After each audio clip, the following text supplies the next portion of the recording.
The morning of February 7th, 1943, was bitterly cold, the kind of cold that makes the air feel sharp, that seeps through wool and leather to bite at the skin. In a snow-covered field on the outskirts of the town of Celles, in occupied Belgium, a line of American prisoners shivered as they waited. Their breath hung in white clouds. They were the remnants of a reconnaissance platoon from the 168th Engineer Combat Battalion, captured 3 days prior during the chaotic fighting after the Battle of the Kasserine Pass. Among them stood a 23-year-old private from Kansas named Roland Johnson. He was tall, lean, with a quiet intensity in his eyes that seemed out of place amidst the general despair. His hands were bound in front of him with rough cord. Like the others, he was exhausted, hungry, and cold to the bone. But unlike most, his mind was not on his own discomfort, or even on the fear of what might come next. It was calculating. It was measuring the distance to the tree line 50 yards away. It was counting the guards, 2 at the front of the column, chatting quietly in German, 1 at the rear, lighting a cigarette. Their weapons were slung, their postures relaxed. The war, for this moment and for these men, was over. They were Gefangenen prisoners, assets to be marched to a stalag, logged into a ledger. The Germans had already taken everything from them, their rifles, their helmets, their personal effects. They had even taken their boots, forcing them to trudge through the frozen mud in nothing but socks, a cruel tactic to prevent escape. Yet they had missed one thing. Tucked inside Roland Johnson's tattered field jacket, pressed against his ribs, was a small, loaded M1911 .45 caliber pistol. How it got there is a story in itself. It wasn't issued to him. Engineers like Johnson typically carried M1 carbines, not pistols. This one had belonged to his platoon sergeant, a man named O'Malley. 2 nights before their capture, during a desperate rear-guard action against German panzers, O'Malley had taken a piece of shrapnel to the leg. As Johnson dragged him into a ditch, O'Malley, grimacing in pain, shoved the pistol into Johnson's hands. "Better you have it than those Kraut sons of bitches," he'd grunted before passing out from blood loss. O'Malley didn't make it. He died in the ditch before dawn. Johnson, with no time to bury him properly, covered him with rocks and took the pistol, slipping it into his jacket. In the confusion of their surrender the next day, during the frantic pat-down, the German soldier had been rushed, checking his waistband, his legs, but not thinking to thoroughly search the inside of a filthy, blood-stained jacket. So the pistol remained, a 7-round magazine inserted, a round chambered, the safety on. 3 pounds of steel and grim potential resting against his heart. For 3 days it had been a secret weight, a constant, dangerous reminder that his fate was not entirely sealed. He had thought about using it a dozen times, to try a desperate break, to go down fighting, but each time he hesitated. The odds were impossible.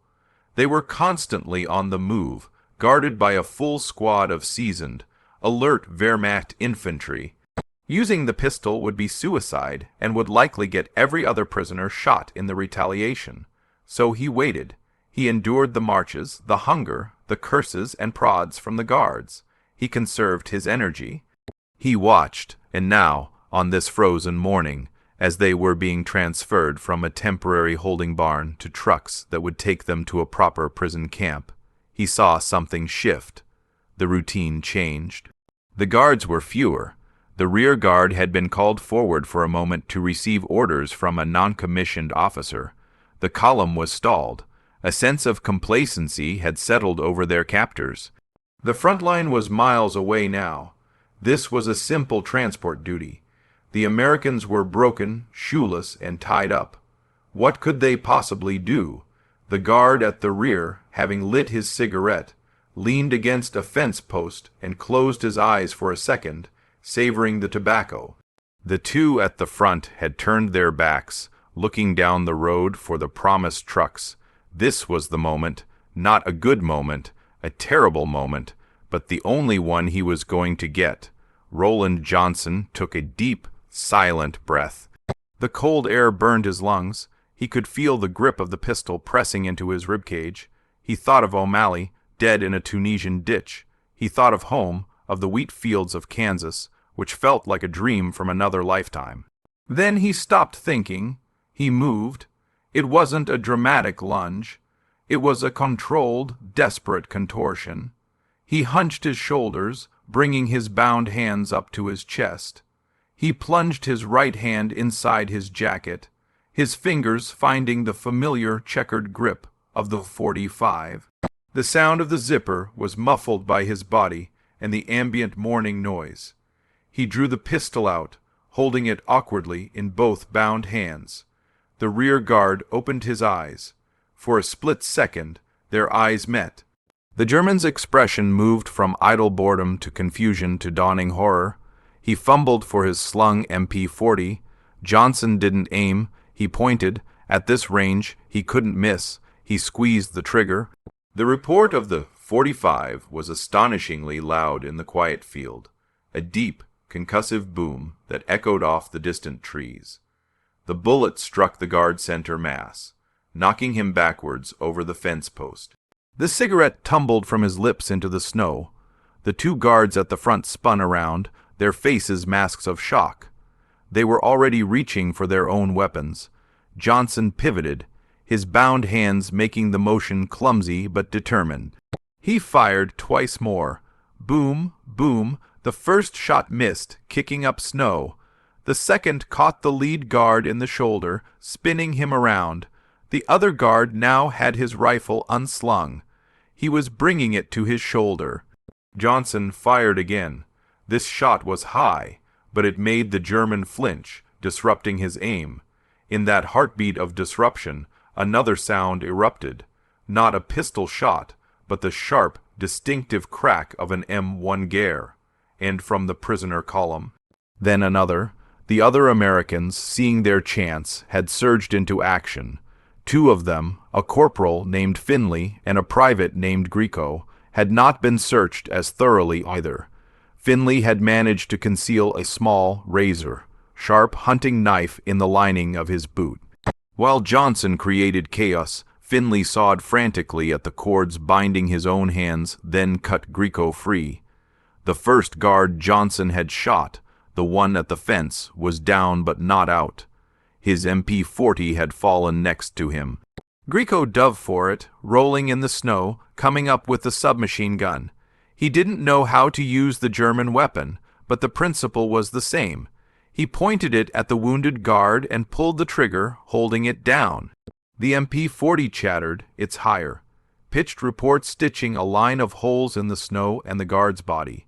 The firefight, if it could be called that, lasted less than 20 seconds.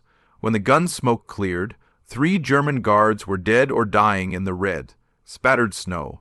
The other prisoners were free, cutting each other's bonds, grabbing the fallen German weapons and ammunition belts. Roland Johnson stood in the center of it, the .45 pistol still smoking in his hands, his breath coming in ragged gasps.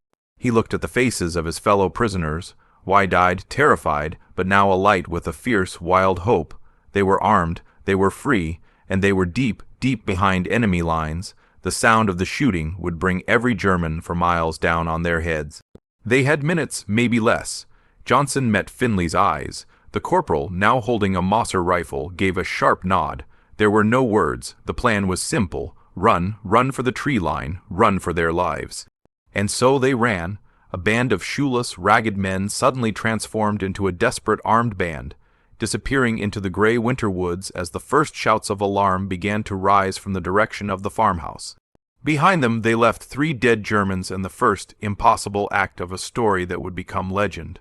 But for Roland Johnson, the man who started it all, this was not the end. It was barely the beginning.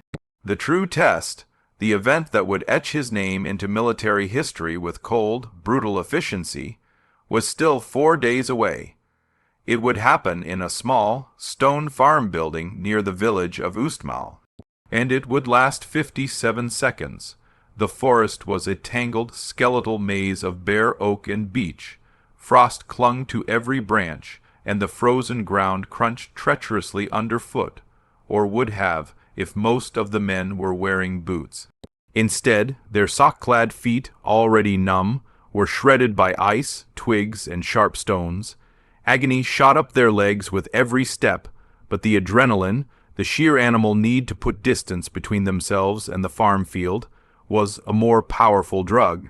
They ran in a ragged, breathless single file, led by Corporal Finley. Roland Johnson brought up the rear, the now empty .45 pistol a useless weight in his hand.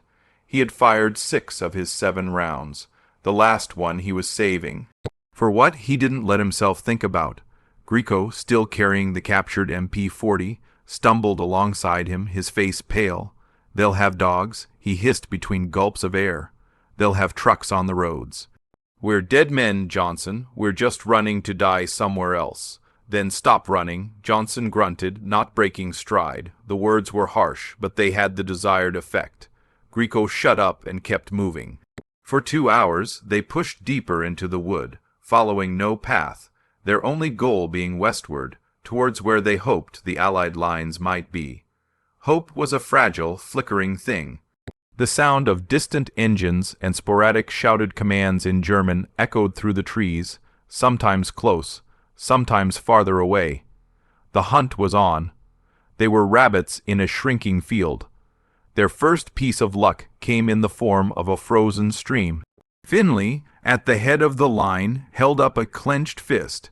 They all froze, listening, nothing but the sigh of the wind, the water. Finley whispered, "It'll throw the dogs off, maybe, cold as hell, but it's something." Without another word, he stepped into the shallow, ice-rimmed creek. The shock of the freezing water was like a physical blow. Men gasped stifling cries, but they followed, wading upstream for a quarter-mile, the water numbing their tortured feet into merciful oblivion. When they finally climbed out on the far bank, their legs were scarlet, useless blocks of ice. They collapsed behind a thicket, shivering violently, their teeth chattering like castanets. This, Johnson thought grimly, was how you died in winter, not from a bullet, but from the cold itself, a slow, sleepy surrender. It was Private Grieco, the pessimist, who found the salvation. While the others huddled, trying to generate warmth, he was scanning their surroundings with the desperate acuity of a condemned man. "Smoke," he whispered, pointing through a gap in the trees. A thin, gray wisp curled into the sky, perhaps half a mile away. A farmhouse, or a woodsman's cottage. Could be Germans, Finley said, his voice tight. Could be food, Johnson countered, and boots. He looked at their feet, wrapped in frozen blood. Stained rags that had once been socks. "We don't find boots, we're done. We won't make it another night." The decision was made not by vote, but by silent consensus born of utter necessity. They moved towards the smoke, stealth now their primary weapon. They circled the source, a small stone, timber barn attached to a modest farmhouse. No vehicles were visible, no uniforms. An old milk cow lowed from a small pen. It looked quiet, normal, the kind of normal that felt like a mirage in the middle of a war. Finley and Johnson approached the barn door, weapons raised, Finley with his Mauser, Johnson with his useless pistol, hoping the threat of it was enough. Johnson pushed the door open with his foot. The interior was dim and smelled of hay, animals, and earth. An old man in patched overalls was forking hay into a stall. He turned, and his face went ashen. He dropped the pitchfork and raised his hands instantly, whispering a stream of Flemish. "American," Finley said slowly, pointing to his own chest. "We are American, Soldaten." The old man's eyes widened. He lowered his hands slightly, looking from their faces to their ruined feet. He said something else in Flemish, his tone shifting from fear to pity. He gestured for them to come in, hurriedly closing the door behind them. He was not a partisan, not a hero of the resistance. He was just a farmer, a man trying to survive occupation. But in that moment, he saw men in desperate need, and he acted. He brought them stale bread, hard cheese, and a pitcher of milk. He gestured to a pile of old burlap sacks and work boots in a corner, footwear for tending the fields. They were mismatched, often too large or too small, but they were dry and had soles. The men fell on the food and the boots like animals. The feeling of pulling dry, sturdy material onto their wounded feet was almost religious. The farmer's name was Arjun. Through a combination of gestures, broken German from one of the privates, and a few shared words, they understood. German patrols came by every few days, checking for contraband, taking eggs or a chicken. They had been through just yesterday. They might not return for another 2, maybe 3 days. It was a gift, a tiny window of respite. Arjun let them hide in the loft of the barn, buried under hay. He would bring them food and water. He could not hide them forever, but he could give them a day to rest, to plan. In the dusty, haze-scented gloom of the loft, the 9 survivors of the platoon held a council of war. They had 2 German rifles, the MP-40 with 2 remaining magazines, Johnson's single, 45 round, and Finley's hunting knife.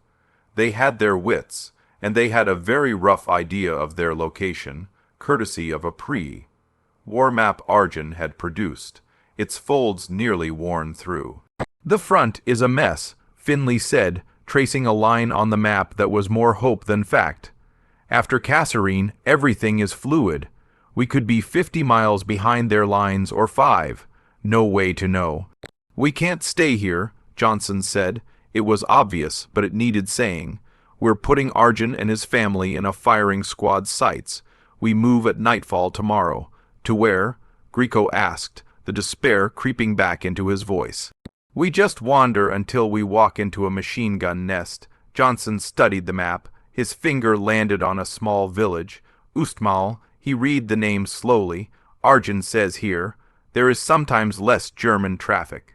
Smaller roads. Maybe a chance to find a real partisan contact. Someone who can guide us." He didn't voice his real thought.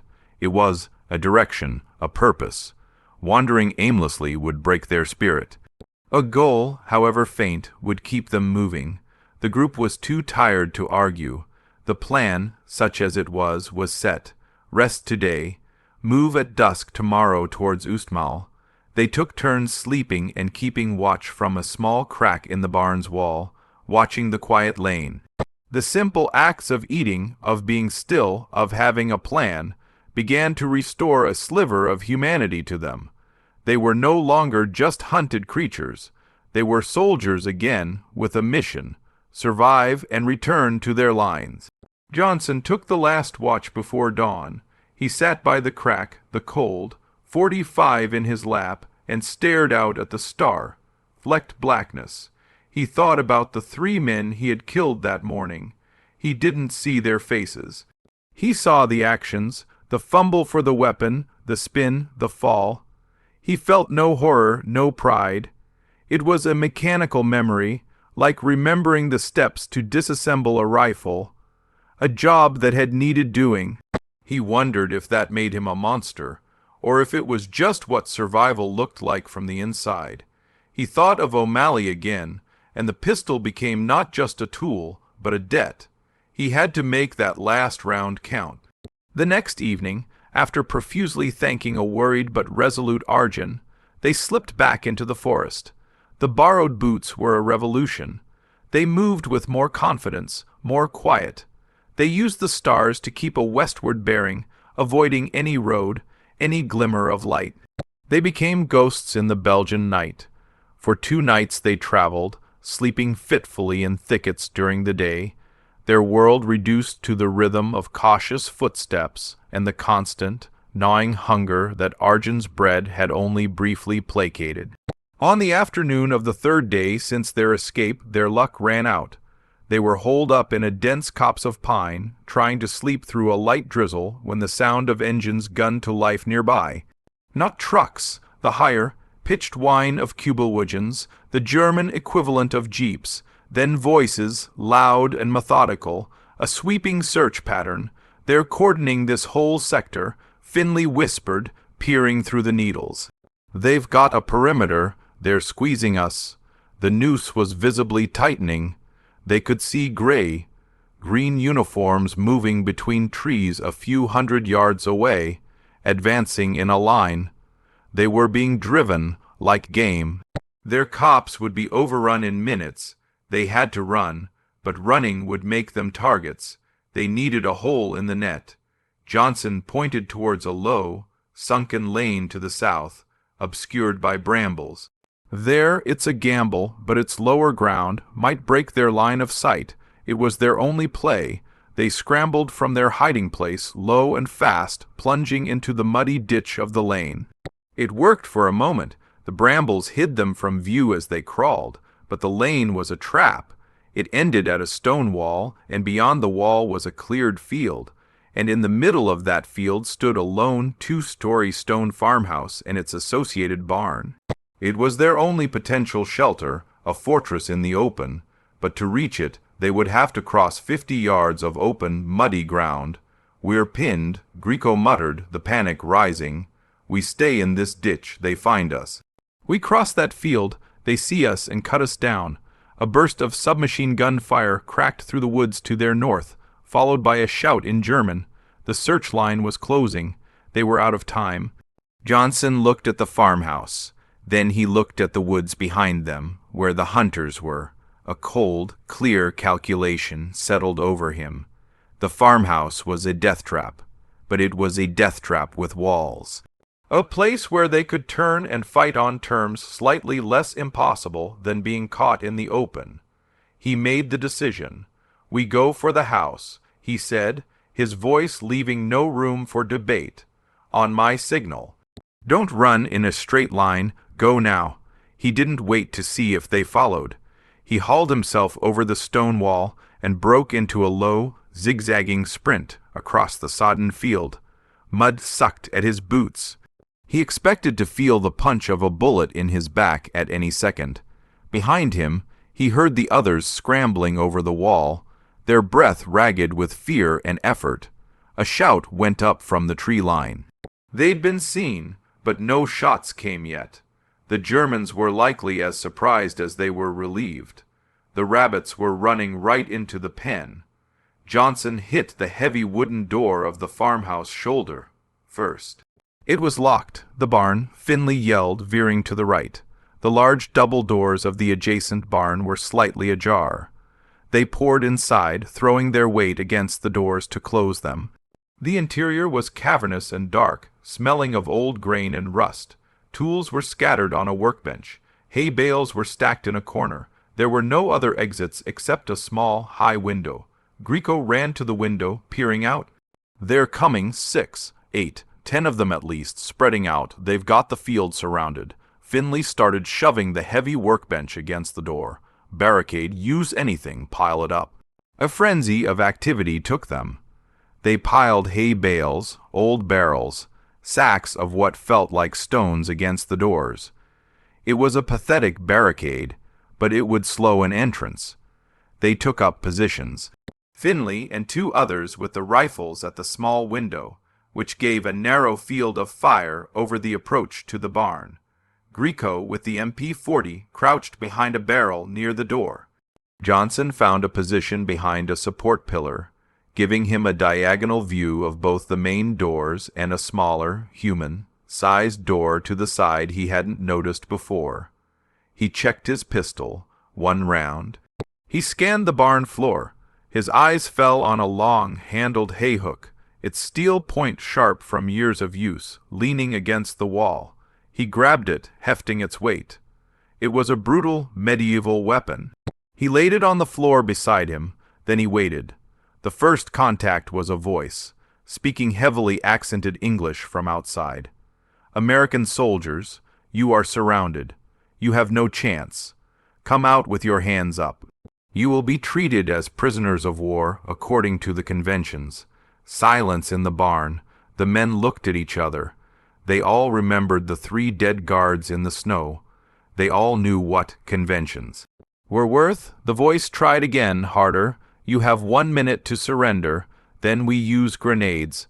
They were bluffing, probably. Grenades would risk destroying the barn, which the Germans might want intact.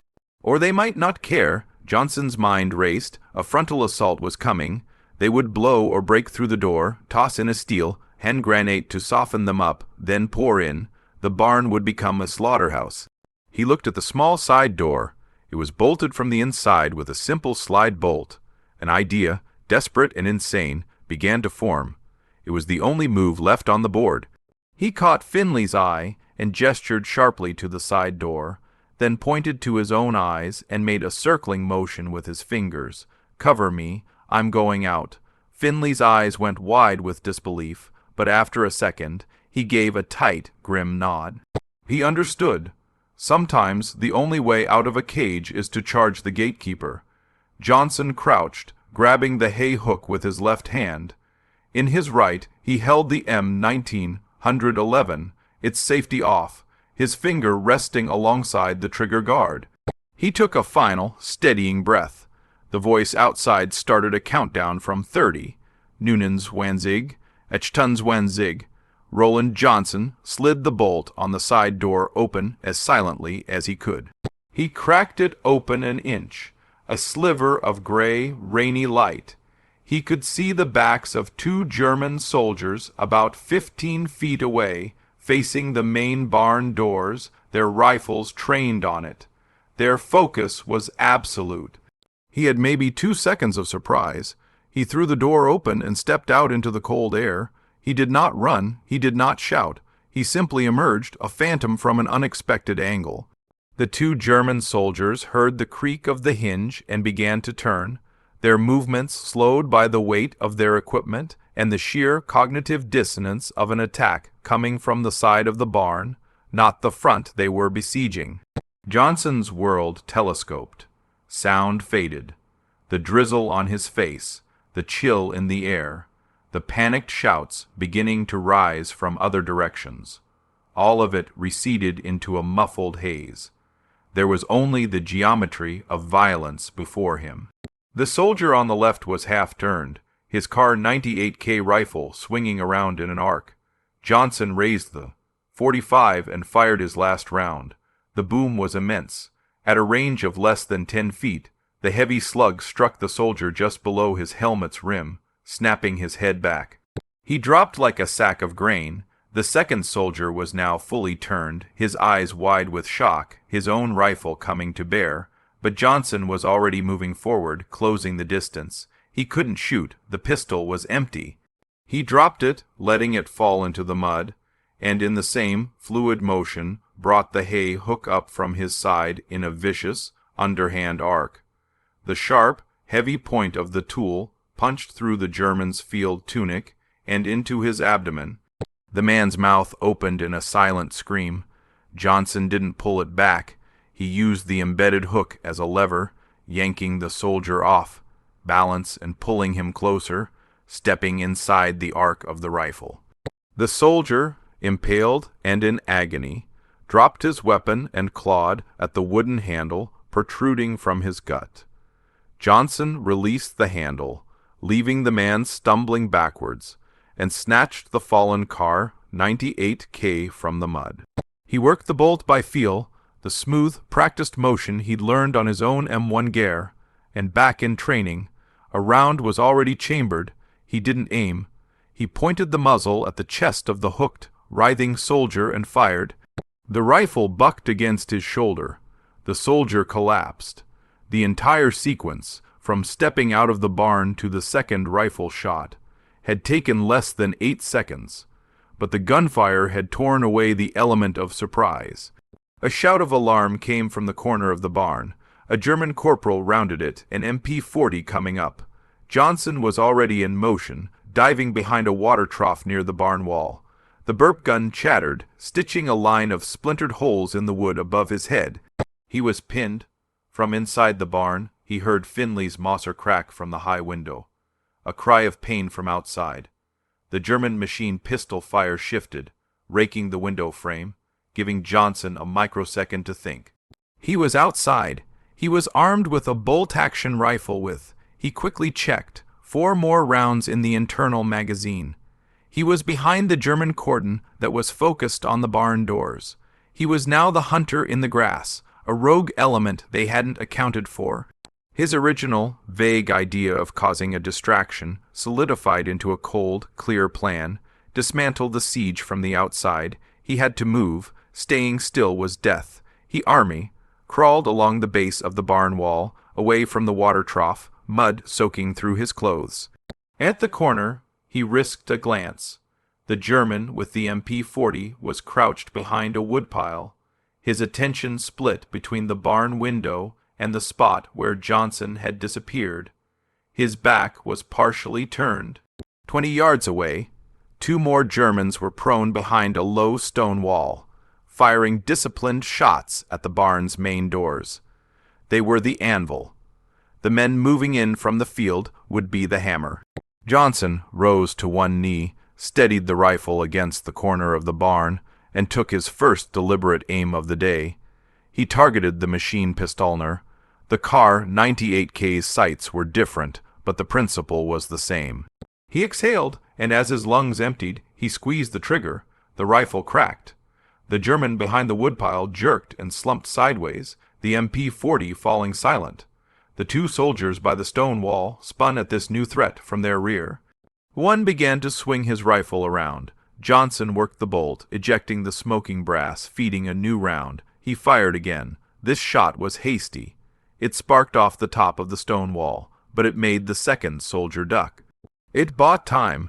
Johnson didn't wait to see more. He broke from the corner, sprinting for the cover of a small, dilapidated chicken coop 15 yards away.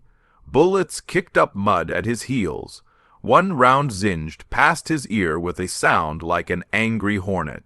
He dove behind the coop, his heart hammering against his ribs. He was exposed. He was splitting their focus. From inside the barn, he heard Grieco's captured MP40 open up in a long, panicked burst. The hammer was knocking at the front door. He peered around the rotten wood of the coop. The tactical picture was clarifying. There were at least 8 Germans visible, 2 down by him, 2 at the stone wall, 2 more maneuvering through the field towards the barn's front. One was a sergeant yelling orders, trying to coordinate, and one more, he now saw, was setting up an MG-34 light machine gun on a tripod at the edge of the tree line, about 70 yards away. That was the real game, Mender.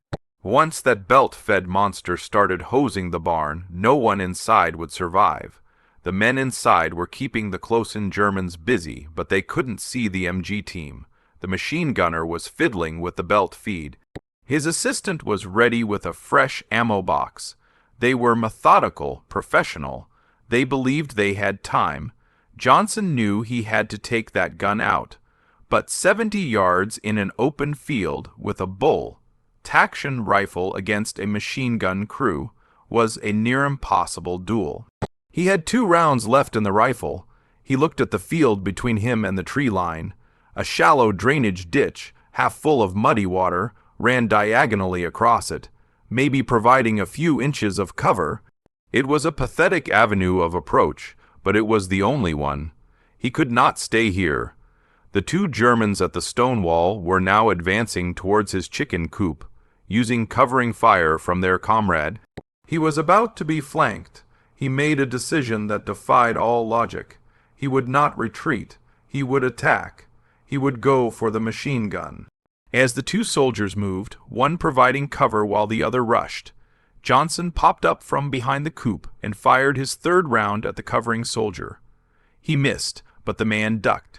In that moment of suppressed fire, Johnson broke from the coop and ran, not towards the barn, but away from it, towards the distant tree line and the MG-34. He sprinted for the drainage ditch, his legs pumping through the sucking mud. A shout of pure incredulity rose from the Germans by the stone wall. This American was insane. He was running towards the heaviest weapon they had. He flung himself into the ditch. Icy, foul water soaked him instantly. He crawled, the rifle held above the muck. Bullets snapped overhead, clipping the grasses on the bank. They were shooting at him, but he was a low, moving target in a shallow trench. The MG-34 crew saw him coming. The gunner swung the muzzle towards the ditch. The assistant gunner pointed. Johnson stopped crawling. He was still 40 yards out. He had 1 round left. He had to make it count. He raised the rifle, resting it on the bank of the ditch. The world narrowed to the circle of his iron sights. He placed the front post on the machine gunner, but the range was long. The target was behind the gun's shield. He shifted. He aimed at the assistant gunner, who was standing slightly exposed, reaching for another ammunition belt. Johnson controlled his breathing. The drizzle beaded on the rifle's barrel. The chatter of the firefight at the barn seemed distant. He blocked out the bullets digging into the mud near his head. He had 1 shot. He squeezed the trigger. The rifle kicked. Through the smoke, he saw the assistant gunner spin and fall. The machine gunner, now alone, momentarily stopped trying to traverse his heavy weapon to look at his fallen comrade. It was the opening Johnson needed. He was up and running again, abandoning the ditch, charging the last 30 yards in a dead sprint. He was screaming, a raw, wordless yell ripped from the core of his being. He held the empty rifle like a club. The machine gunner saw him coming, this mud-covered specter charging out of the rain. He frantically worked to swing the MG-34 back on its tripod. It was too heavy, too slow. Johnson covered the last 10 yards as the gunner finally got a grip on the firing handles. Johnson didn't slow down. He used his momentum, swinging the stock of the Car 98K like a baseball bat. It connected with the side of the gunner's helmet with a sickening crunch. The man went limp. Johnson stood panting over the machine gun, his chest heaving. He had done it. He had taken out the nest, but he had no time to savor it. He shoved the unconscious gunner off the weapon and examined it. The MG-34, the Hitler's buzzsaw, was a complex, beautiful, and terrifying piece of machinery. He was familiar with its American counterpart, the Browning automatic rifle, but this was different. He saw the pistol grip, the trigger, the belt of gleaming 7.92 ammunition was already fed into the feed tray. It was loaded, cocked, and ready to fire. He turned the heavy weapon on its tripod. The perspective reversed. Now he looked back at the farmyard from the German position. He saw the 2 soldiers who had been advancing from the stone wall, now turning in confusion at the sudden silence from their machine gun. He saw the sergeant in the field, waving his men forward for the final assault on the barn doors. They were all in the open, perfect targets, their backs or sides to him. Johnson's hands settled on the grips. His index finger found the trigger. He took a final, deep breath and let hell loose. The sound of the MG-34 was not like the rhythmic pop, pop, pop of a rifle or the brief chatter of a submachine gun. It was a sustained, ripping roar, a sound of pure industrial violence. At a cyclic rate of over 800 rounds per minute, it poured fire across the field. The tripod held it steady, a rock-solid platform of annihilation. He walked the torrent of bullets across the 2 soldiers near the stone wall first. They seemed to disintegrate under the impact, their forms dissolving into a red mist. He traversed the gun. The sergeant and the 2 men with him in the field had frozen, caught in the open. They tried to scatter. It was too late. The high-velocity rounds tore through them, cutting them down in mid-stride. The roar of the gun drowned out all other sound, the shouts, the screams, the rifle fire from the barn. In less than 15 seconds, Johnson swept the field clear of visible movement. He released the trigger. The sudden silence was deafening, broken only by the ringing in his ears and the hiss of the rain on the hot barrel of the machine gun. Smoke curled from the muzzle. 6 men lay still in the mud of the field. The barnyard was a charnel house. He stayed behind the gun, scanning, waiting for movement. None came. A minute passed. Then, cautiously, the main doors of the barn creaked open. Corporal Finley emerged, his rifle first, his face a mask of stunned disbelief. He looked at the carnage in the field. He looked at the stone wall. Then his gaze traveled up to the tree line, and he saw Johnson, standing behind the captured German machine gun. Finley lowered his rifle. One by one, the other Americans emerged from the barn, their weapons slack in their hands. They stared at the scene. They counted the fallen. The scale of it was incomprehensible. Grieco walked to the middle of the yard, looking at the bodies, then back at Johnson. He simply shook his head, unable to form words. Johnson finally stepped away from the MG-34. He felt empty, hollowed out. He walked slowly down from the tree line, through the field he had just raked with fire. He didn't look at the dead. He walked up to Finley and the others. No one spoke. There were no words for what had just happened. The fight was over. In a storm of violence that had lasted less than a minute from the moment he stepped outside the barn, Roland Johnson had killed 9 more German soldiers. Combined with the 2 from the initial moment and the 3 from the morning of the escape, the tally stood at 14. And he wasn't finished yet. The silence in the farmyard was thick, heavy, broken only by the soft patter of rain and the ragged breathing of the surviving Americans. They stood amidst the evidence of a small-scale massacre, the reality of it still struggling to find purchase in their minds. 14 enemy soldiers, by one man, in the span of a few days, most of them in a single, furious minute. Grieco finally found his voice, a hoarse whisper. Holy Mother of God! Finley didn't look at the bodies. He looked at Johnson, really looked at him, as if seeing him for the first time. The quiet private from Kansas was gone. In his place stood a figure of almost mythical lethality, covered in mud and other men's blood, his eyes holding a flat, distant light. Johnson, Finley said, his tone not of congratulation, but of cautious assessment. You all right? Johnson blinked, the distant look receding slightly. He nodded once, a short, sharp jerk of his chin. We need to move, that noise. It'll bring every German in Belgium down on us. His voice was calm, eerily steady. It was the voice of a man who had compartmentalized the horror, filed it away under necessary actions, and moved on to the next problem. It was, in that moment, the most leadership any of them had to offer. His words snapped them back to the present danger. The roar of the MG-34 would have been audible for miles. They scrambled into action, a new energy born of fresh fear driving them. They looted the German bodies with a brutal efficiency, taking ammunition, grenades, bread rations, and most importantly, their boots, proper, sturdy Wehrmacht issue that they swapped for their mismatched farmer's clogs. They took the sergeant's map case and his pistol. Johnson reclaimed his empty M1911, stuffing it back into his jacket. He considered taking the MG-34, but it was too heavy, too cumbersome for a group on the run. He disabled it with a sharp blow from a rock to the feed mechanism, rendering it a useless lump of metal. Finley consulted the captured map. Ustmal is still our best bet, he said, his finger tracing a route. But we can't go cross-country now.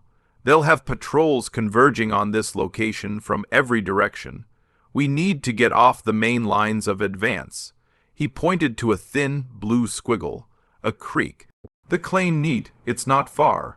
If we can get into its drainage ditches and follow it west, we might just slip between their search parties. Water mask sound covers tracks. It was a good plan.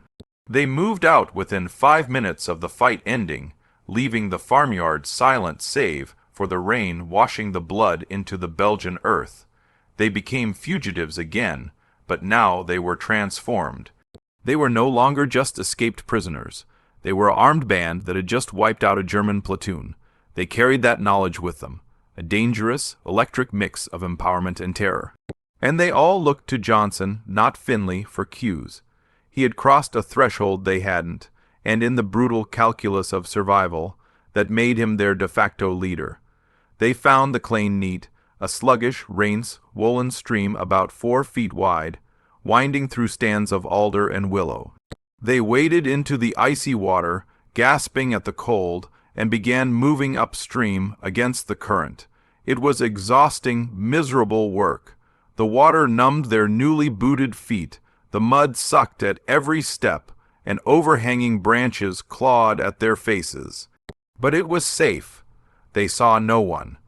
The sounds of distant vehicles and occasional shouted commands in German stayed on the banks, moving parallel to them, but never dipping into the watery corridor they traveled. For 24 hours they followed the creek. They slept in shifts, one man always on watch, huddled under the overhanging roots of a bank, shivering in their wet clothes. They ate the German black bread and hard sausage, food that tasted of conquest and dread. Johnson spoke little. He cleaned and reloaded the German P-38 pistol he'd taken from the sergeant, methodically working the action over and over. The rhythmic nick of the slide, became a familiar sound in the quiet moments. On the second morning after the barn fight, they faced a crisis. Private Grieco, weakened by dysentery and exposure, stumbled in the creek and wrenched his knee badly. He couldn't walk without support. They were slowing to a crawl. The creek was also beginning to narrow and turn north, away from their hoped, for westerly direction towards Ustmal. "We have to get out of the water," Finley said, his face drawn with worry. "We need to find shelter, let Grieco rest for a few hours at least, and we need to get our bearings on dry land." Johnson scanned the bank.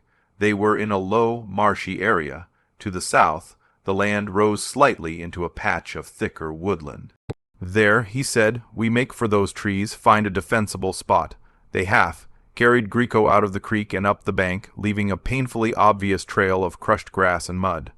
The woodland was a mix of pine and dense underbrush. They pushed about 100 yards in until they found a small, natural depression surrounded by thick holly bushes. It was hidden from casual view, it would have to do. They set Grieco down, propping him against a tree. Johnson took first watch, climbing a few feet up a tall pine to get a view of their back trail. He saw nothing but the quiet, dripping woods. For an hour all was still, then movement, a flash of gray, green at the edge of the tree line, near where they had exited the creek. Then another, a patrol of 4 German soldiers, following their trail with the slow, careful precision of trackers. They had dogs, 2 of them, lean, alert German shepherds straining at their leashes. Johnson slid down the tree. 4 men, dogs, 200 yards and closing on our trail, he reported, his voice low and urgent. Finley cursed softly. The other men looked at Grieco, then at each other. They couldn't run, not with Grieco, and they couldn't fight a patrol head. On here, the sound would bring a company down on them. Johnson was already thinking. The dogs are the problem. Kill the dogs, we buy time. Misdirection? How? Finley asked. The creek, Johnson said. 2 of us double back, get into the water downstream from where we came out. Lead the dogs on a false trail away from here. The rest stay hidden, absolutely silent. It was a desperate gamble. The 2 decoys would almost certainly be caught or killed. Johnson didn't wait for volunteers. "Finley, you're with me. The rest of you, gag Grieco if he makes a sound. Don't move, don't breathe, until well after dark." Before anyone could argue, Johnson was moving, grabbing his captured rifle and a handful of spare rounds. Finley, after a second's hesitation, followed. They slipped out of the depression and moved at a quick, silent jog, not back towards the Germans, but in a wide arc that would bring them to the creek about a quarter-mile downstream. They reached the bank and waded in without hesitation, turning to go downstream this time, the opposite direction from their original travel. They moved as fast as they could, splashing deliberately, leaving a fresh, strong scent trail in the water. After 200 yards, Johnson stopped. "Here," he whispered, "we get out, leave a clear trail going west, away from the others. Then we loop back around and get above them." They climbed out on the southern bank, making sure to crush vegetation and leave clear footprints heading into the woods. Then they turned and, with extreme care, began moving back east, staying on high ground parallel to the creek. It took them 20 tense minutes to get into a position where they could observe the original exit point. The German patrol was there. The dogs were going crazy, splashing in the water, confused by the conflicting scent trails. The old one going upstream to the woods, the new, strong one going downstream. The German handler was trying to control them. The patrol leader, a young lieutenant, was consulting his map. He barked an order. The team split. 2 men with 1 dog would follow the new downstream trail. The lieutenant and one other soldier would take the second dog and investigate the older trail leading into the woods where Johnson's men were hidden. Johnson and Finley watched from a ridge concealed by ferns. Their plan had partially worked. They had split the patrol, but 2 men and a dog were still heading directly for the hidden depression. They had to act. Johnson raised his rifle, targeting the lieutenant. It was a long shot, maybe 80 yards through trees. He fired. The shot missed, smacking into a tree trunk, but the effect was instantaneous. The lieutenant and his soldier hit the dirt. The dog barked furiously. The 2 Germans downstream spun around, unsure where the shot had come from. "Now we make noise," Johnson said to Finley. "Draw them to us." He stood up, partially exposing himself, and fired 2 more rapid shots in the general direction of the downstream pair. Finley joined in with his Mosser. The forest erupted with the sound of their rifles. The downstream Germans, thinking they were under attack from the south, returned fire, shooting blindly into the trees. The lieutenant, still pinned down, shouted commands. The dog with him was barking incessantly. Chaos reigned. Johnson and Finley didn't wait to be flanked. They broke contact, moving quickly south, away from the creek, away from their hidden comrades. They were the diversion now, the loud, tempting target. They heard the Germans crashing through the brush after them, shouting to coordinate. They had taken the bait. For the next hour, Johnson and Finley led the 2 separate pairs of Germans on a wild, exhausting chase through the damp forest. They never let the Germans get close enough for a clear shot, but they kept them engaged, firing the occasional round to keep their interest. They were buying time, minute by precious minute, for the others to remain undiscovered. Finally, as dusk began to settle, they found themselves near a rocky outcrop. Johnson, panting, looked at Finley. "We've led them far enough. We need to lose them and circle back before full dark." Finley nodded, wiping sweat from his brow. "How?" Johnson looked at the gathering gloom. "We go to ground, let them pass us. Then we ghost." They found a narrow crevice in the rocks, just wide enough for both of them to squeeze into. They pulled ferns and dead branches over the opening. And they waited. They heard the Germans pass by, not 20 feet away, the sound of their boots crunching on leaves, their frustrated voices arguing about which way the Americans had gone. The dog sniffed around the rocks, whining, but its handler, tired and convinced the prey was still fleeing, pulled it along. The sounds faded into the forest. Johnson counted to 500 in his head. Then they emerged, silent as shadows, and began the long, careful trek back towards the hidden depression. They moved by the rising moon, a pale sliver in the cloudy sky. It was past midnight when they found the spot. The depression was empty, but there was a sign. A small arrow scratched into the dirt at the base of a tree, pointing west, and the letters, OM, scrawled next to it, Ustmal. Their comrades, including the injured Greco, had moved on. They had survived the day. Finley let out a long, shuddering breath of relief. Johnson felt nothing but a cold satisfaction. The job was done. The team was intact. He checked the P-38 pistol at his waist. It was fully loaded. He looked west towards Ustmal. Somewhere ahead, the rest of his war was waiting, and he was ready. The forest at night was a cathedral of shadows and whispered sounds. Every rustle was a potential threat. Every snap of a twig a heartbeat of adrenaline. Johnson and Finley moved like wraiths, following the crude arrow and their own instincts westward. The sign meant their comrades had not only survived the German patrol, but had managed to move the injured Greco. It was a spark of hope in the overwhelming darkness. They traveled for 2 hours, their progress slow but steady, until they saw a faint, flickering glow through the trees ahead. Not the steady electric light of a German billet, but the warm, uneven dance of a fire. They approached with infinite caution, circling downwind. The smell of wood smoke and cooking, real cooking, something with fat and potatoes, drifted to them. It was a farmhouse, smaller and more isolated than the last one. Through a grimy window they saw figures moving, American figures, Finley let out a soft sigh of pure relief. They had found them. The door was opened by a grim-faced private named Carter, who nearly shot them before recognition dawned. Inside the single, low-ceilinged room, the scene was one of tense refuge. Grieco lay on a straw pallet by the hearth, his knee swollen and wrapped in a strip of torn sheet. The others were there, along with two new faces, a middle-aged Belgian man with a deeply lined face and a young woman, his daughter. They were the Duvals. They were not just giving shelter. They were active in the local resistance, the army secrete. Monsieur Duval spoke halting English. Your friends, they come here just before dark.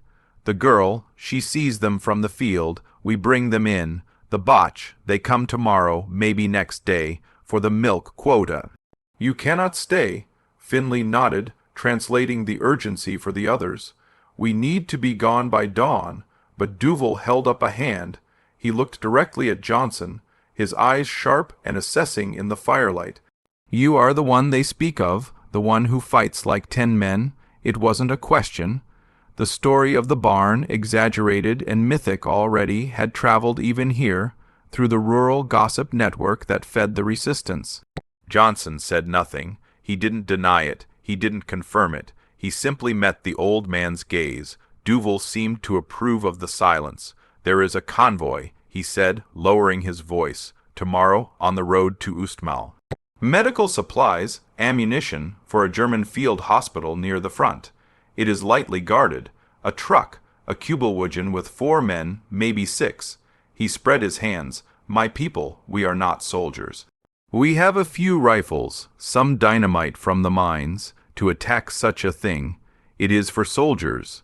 He was offering them a target, but more than that, he was offering a path. Attacking a German convoy was an act of war, not just escape. It would tie them directly to the Belgian resistance.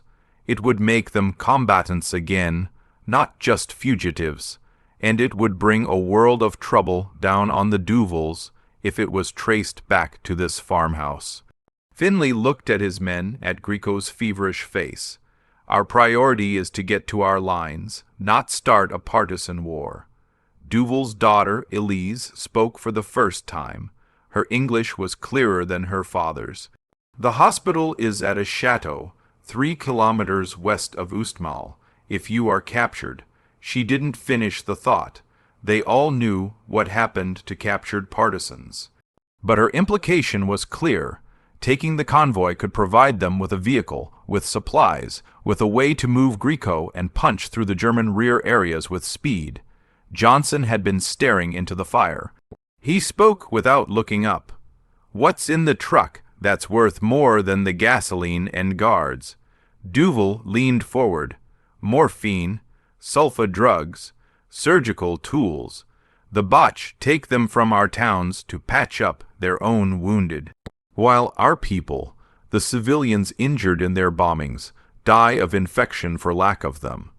A moral calculus entered the room, heavier than any tactical consideration. They were starving, exhausted, hunted men. They had no obligation to anyone but themselves.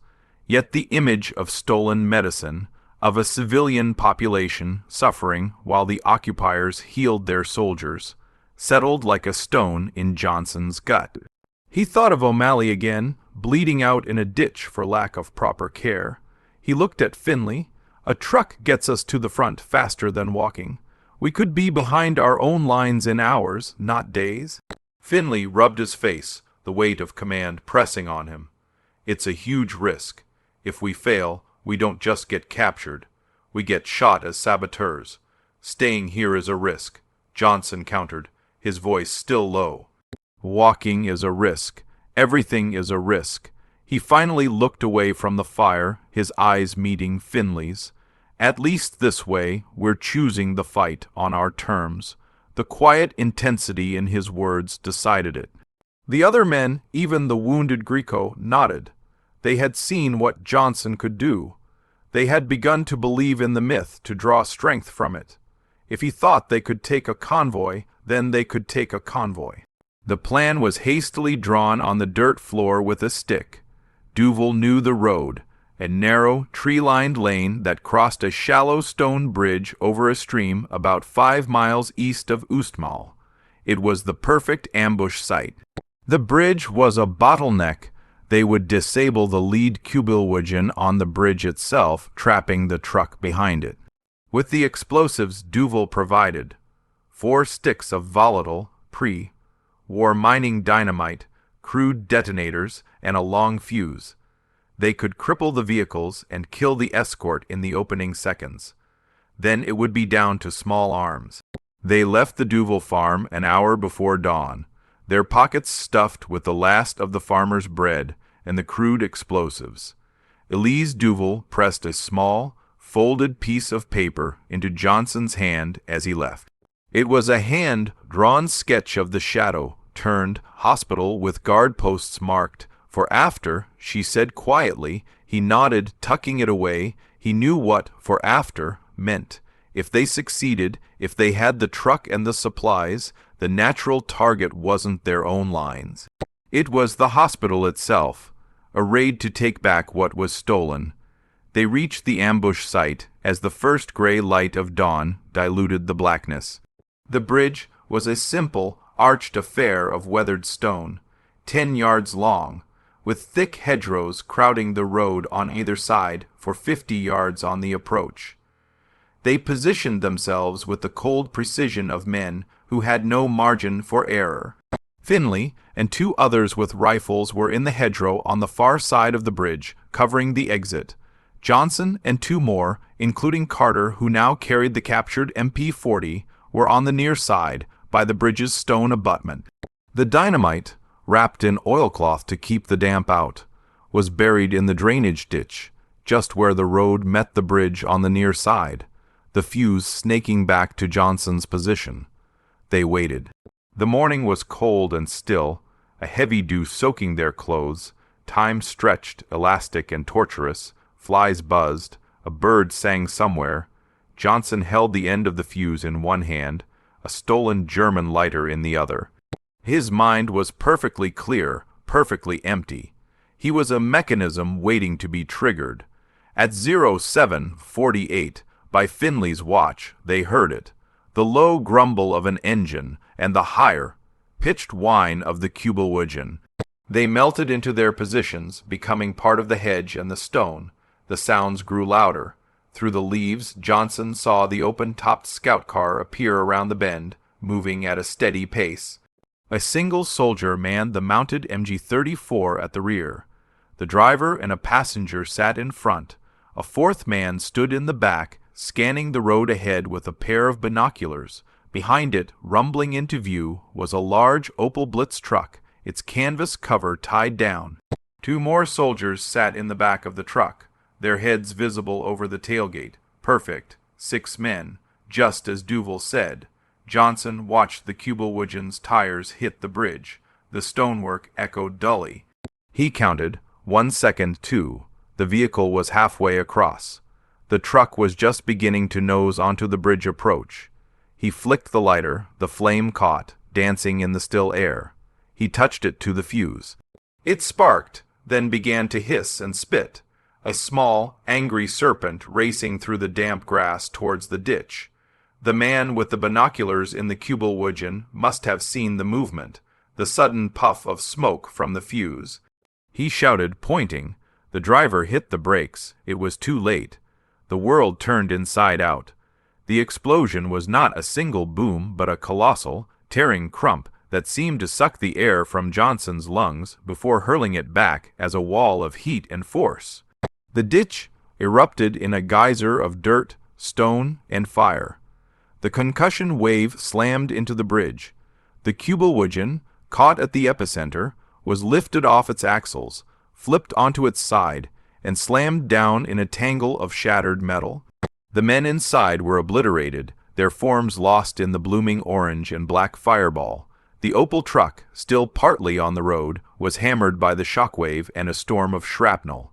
Its windshield exploded into 1,000 crystalline pieces. The engine died with a shriek of tortured metal. The two soldiers in the back were thrown clear, landing in the road like broken dolls. In the ringing silence that followed the blast, Johnson was already moving. He raised his rifle, but the scene was chaos. Thick, acrid smoke billowed from the wreck. The twisted remains of the WW2 burned fiercely, casting grotesque, dancing shadows. One of the soldiers from the truck was struggling to his knees, reaching for his rifle.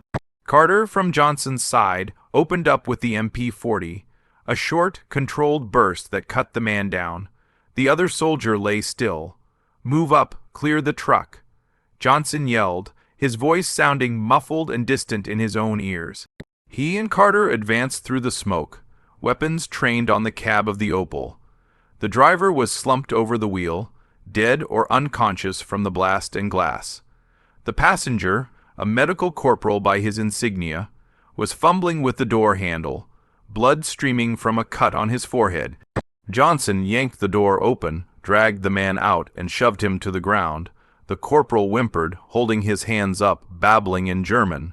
Finley and his team crossed the bridge, weapons scanning the wreckage. "All clear on this side," Finley called. "The car's toast. No survivors. It was over. The ambush had taken less than 10 seconds from ignition to final shot. 6 Germans were dead. They had the truck." Johnson felt no surge of triumph, only a sharp, professional satisfaction. The job was done. Step 1. He turned to the terrified medical corporal. Using the few German words he knew and sharp gestures, he made the man open the back of the truck. The canvas cover was torn by shrapnel, but the cargo was intact. Wooden crates stamped with red crosses and German script. Johnson pried open one with the muzzle of his rifle.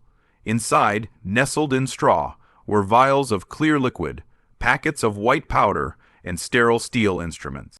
Medicine, the real prize. Finley climbed into the cab, trying the ignition. The starter groaned but didn't catch. Engines damaged, but not dead. Might get it going.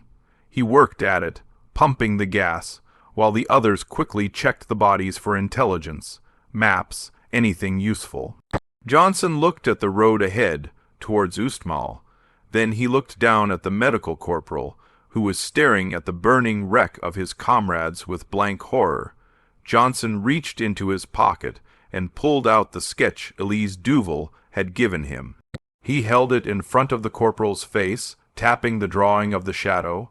"DC's?" Johnson demanded. "This?" The corporal's eyes flicked from the drawing to Johnson's face. He understood. He nodded rapidly, fear making him eager to cooperate. Ja, Lazeret, Chateau Ustmal." The engine of the Opel truck suddenly coughed, sputtered, then roared to life with a cloud of black smoke. Finley grinned fiercely from the driver's seat. "We're in business." They had their vehicle, they had their supplies, and they had their next target confirmed. Johnson hauled the German medic to his feet and pushed him towards the back of the truck. They weren't going to their lines. Not yet. They were going to a German field hospital. The mission had just changed. The calculus of survival had expanded to include a debt to a Belgian farmer's daughter, and to the idea that some things were worth more than just getting home. Roland Johnson, the captured soldier turned one, man army, was no longer just escaping. He was waging war. The Opel Blitz truck was a wounded beast. It lurched and growled, a sickly rattle deep in its engine block. But it moved. Finley, hunched over the wheel with the intense focus of a man performing brain surgery, nursed it along the narrow lane. Johnson rode shotgun, the captured German medic, a man named Karl, wedged between them, silent and pale. The rest of the men were in the back, guarding the crates of medical supplies and trying to keep pressure on Grico's swollen knee. The sketch from Elise Duval lay on the dashboard. The chateau was marked clearly, a U-shaped building with a central courtyard, just off the main road, a mile west of Ustmal village. According to Karl's stammered, terrified testimony, it was a Feldlazarett, a forward field hospital, currently staffed by 2 doctors, a handful of medics, and guarded by a single squad of Feldgendarmerie, the German military police, maybe 8 to 10 men. The wounded inside, he claimed, were numerous, a mix of severe cases from the recent fighting in the Ardennes. It was a place of pain and morphine, not a fortress. Johnson studied the crude map, then the actual road ahead. The plan forming in his mind was audacious to the point of madness, but audacity, he was learning, was a weapon the Germans didn't always expect from a band of ragged, hunted men. They expected fear, desperation, stealth. They did not expect a frontal assault in broad daylight, delivered in one of their own trucks. "We can't just drive up to the front gate," Finley muttered as if reading his thoughts. "Even with Karl here, they'll want papers, orders. One look at us and they'll open fire. We don't go to the front gate," Johnson said, his voice low. He pointed to a spot on the sketch behind the shadow, where a service road branched off towards what looked like a walled kitchen garden. "We come in the back, the delivery entrance, for supplies, for the dead." He looked at Karl. "Hintereingang, für Lieferungen." Karl flinched at the direct address, then nodded quickly. "Ja, für Lebensmittel, für die Toten, for food for the dead." "Perfect," Johnson said, the word flat and cold. "We're a delivery of medical supplies that got ambushed by partisans. We're the survivors. Karl here will vouch for us." Finley glanced at the terrified medic, then back at the road, his jaw tight. "It's a hell of a bluff, Johnson. It's the only play we have," Johnson replied. He was already stripping off his filthy, blood-caked American field jacket, revealing a slightly less filthy wool sweater beneath. The others in the back would have to do the same to hide any clear insignia. They had German helmets taken from the ambush site, German rifles. From a distance, in a shot-up truck, they might pass, for a minute, maybe two. They ditched the truck in a copse of trees half a mile from the shadow. The final approach had to look right. Johnson issued terse orders. They would look like they'd been in a fight, which they had. They smudged dirt and soot on their faces. They tore their clothes a little more. One man wrapped a rag around his head like a makeshift bandage. They loaded 2 of the medical crates back into the truck, leaving the rest hidden. The performance had to be convincing. Karl, his face a mask of conflicted terror, was given his role. "You tell them we are the escort, that partisans hit the convoy on the bridge, that we fought them off, but the Kubelwagen and most of the men are lost. You are bringing the salvage to the hospital. You do this, you live. You try to warn them." Johnson didn't finish the threat. He simply placed the muzzle of the P-38 against Karl's ribs for a moment, letting the cold metal speak. The final piece was Johnson himself. He couldn't pass for German, not up close, so he would play a different part. He found a length of rope in the truck's toolbox. He had Carter tie his hands in front of him, but with a loose slip knot he could shed in a second. "I'm your prisoner," he told Karl, "a partisan you captured at the ambush site. It explains why I'm not in uniform. It gives them a reason to look at me, not at the others. It was a thin veneer, a house of cards waiting for the slightest breeze to collapse. But it was all they had." At 10:17 a.m., the battered Opel Blitz, trailing a whisper of oily smoke, turned off the main road and onto the gravel service track leading to the rear of the Chateau d'Ustmal. The building loomed ahead, a Threes, Tory gray stone manor from a previous century, its windows boarded over or sandbagged, a large Red Cross flag hanging limply from a second-floor balcony. The air smelled of disinfectant and wood smoke. The walled garden was to their left. Ahead was a paved courtyard, where an ambulance cart with horse was being unloaded of its grim cargo, stretchers bearing bandaged, motionless forms. Finley brought the truck to a jerky halt near a set of double doors that stood open, leading into what looked like a kitchen or storage area. A German soldier in the distinctive gorget and armband of the Feldgendarmerie stood smoking by the doors, a rifle slung over his shoulder. He looked bored.